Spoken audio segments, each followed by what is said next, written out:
Are you ready to unlock growth, build resilience, and confidently take the next step in leadership, career, and faith? Welcome to The Next Move. I'm Orvin Kimbrough, a CEO, author, and leader with a passion for helping people and organizations thrive. My journey from foster care to CEO has fueled my mission to help professionals scale their confidence, leadership, and influence through mindset shifts, expanded networks, and bold action. Each week, I'll share reflections ripped straight from my blog to inspire and empower you with actionable insights. Let's get started and make your next move your best move. 30 years from now, the version of you that exists is watching the choices you're making today, watching the choices you're making right now. Welcome back to The Next Move, the podcast where we explore faith, leadership, and personal growth to help you take your next step with purpose and confidence. I'm your host, Orvin Kimbrough, and today I've got a question. I've got a question that might hit close to home. Have you ever looked in the mirror and thought, I'm not where I want to be. I have no idea how I got here.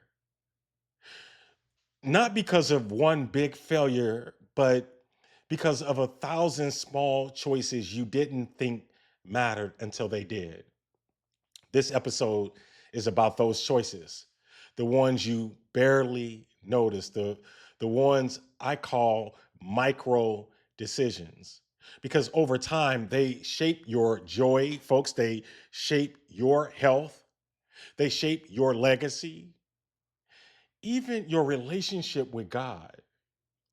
Here is something that I've learned in leadership and in life. It's not the big moments that shape you. It's not the big moments that shape us. It's the small, consistent ones you think don't matter that actually do the shaping. It's what you do when no one's watching, what you say to yourself in the quiet, what you don't do, and what you show up for anyway. We're so often chasing breakthroughs. Oh, thank you, Jesus. We're so often chasing breakthroughs, but the life you want is built one wise choice at a time. Did you catch that? The breakthrough isn't one decision away, it's one pattern away.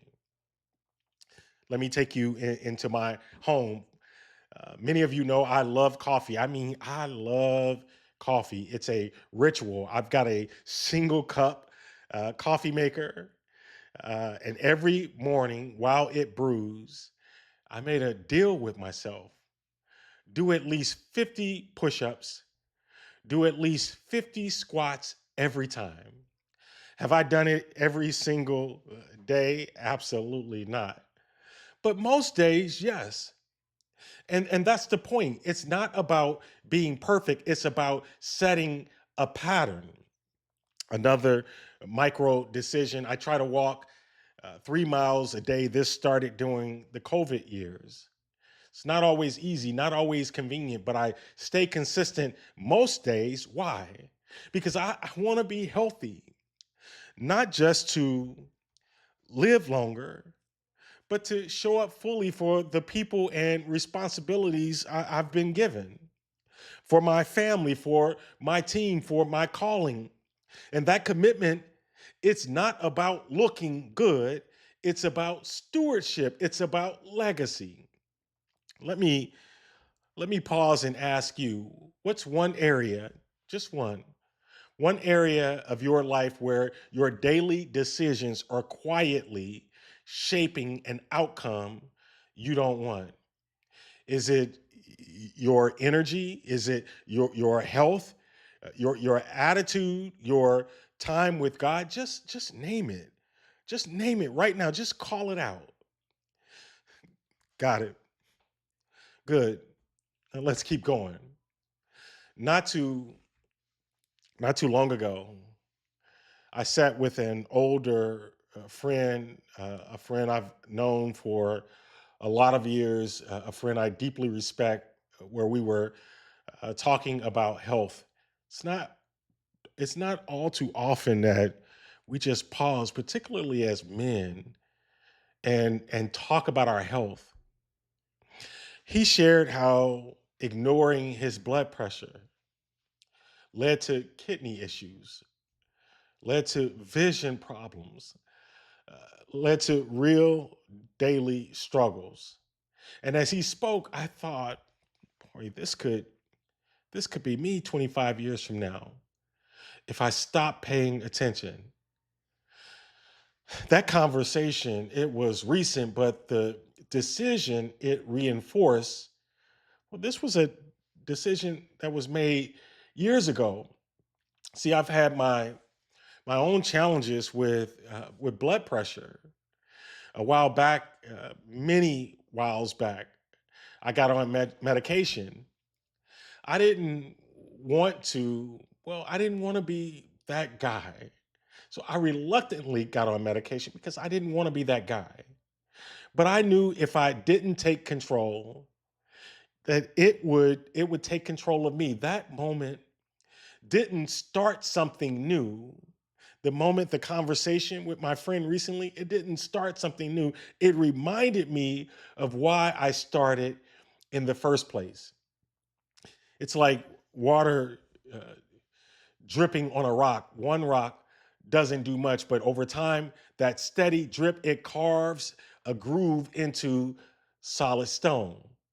That's what your habits do to your life. That's what your mindset does to your outcomes. That's what micro decisions do to your soul.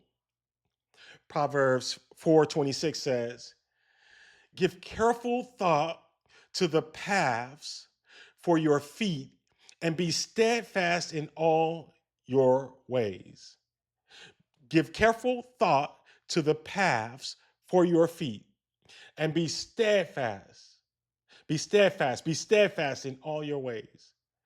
That's not just poetry, that's God's design. You don't stumble into purpose, you walk there step by step, carefully, intentionally, daily. You walk there. Say it with me, small decisions.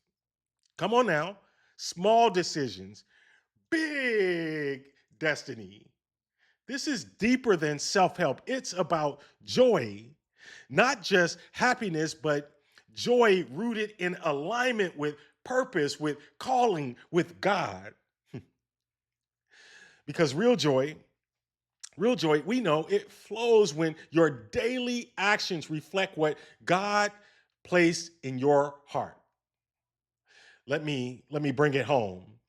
Every small decision you make is a vote for who you're becoming, for what you value, for whether you'll live whole or stay fragmented. Whole or fragmented. Hope you caught that. And listen, your legacy, your legacy isn't built on stage. It's built in the margin. The quiet yes, the firm no, the drip on the rock. What you're choosing today, what you're choosing today, what you're choosing today, think your grandchildren. They will either inherit dysfunction or freedom. What you're choosing today, it echoes into the next generation. So here's your next move. Don't try to fix everything at once. Just take one small step, one choice that aligns with who you want to become. Then repeat it tomorrow and again and again. That's how momentum works. That's how transformation takes root, that cumulative effect, one micro decision at a time. That's how you rise. So, what will you choose today? Because I promise you this, the version of you 30 years from now is watching. And God, He's not just waiting at the finish line. He's rejoicing at the moment you choose to begin. Let him meet you. Let God meet you in the small beginnings. Thanks for joining me on The Next Move. Folks, if this episode encouraged you in any way, share it with someone who's navigating their own step. Share it with them and share your perspective with them. And don't forget to subscribe, rate, and review. It helps more people rise into who they were created to be. I'm Orvin Kimbrough. And until next time, keep making moves that matter. Thank you for tuning in to The Next Move. I hope today's reflection inspired you to take the next step in your leadership, career, or faith journey. If this episode resonated with you, share it with someone who might need a little encouragement this week. Don't forget to subscribe so you never miss an episode. And if you'd like more reflections or resources, visit orvinkimbrough.com or theaccidentalbanker.com. Until next time, remember, every step you take brings you closer to thriving. Let's keep moving forward together.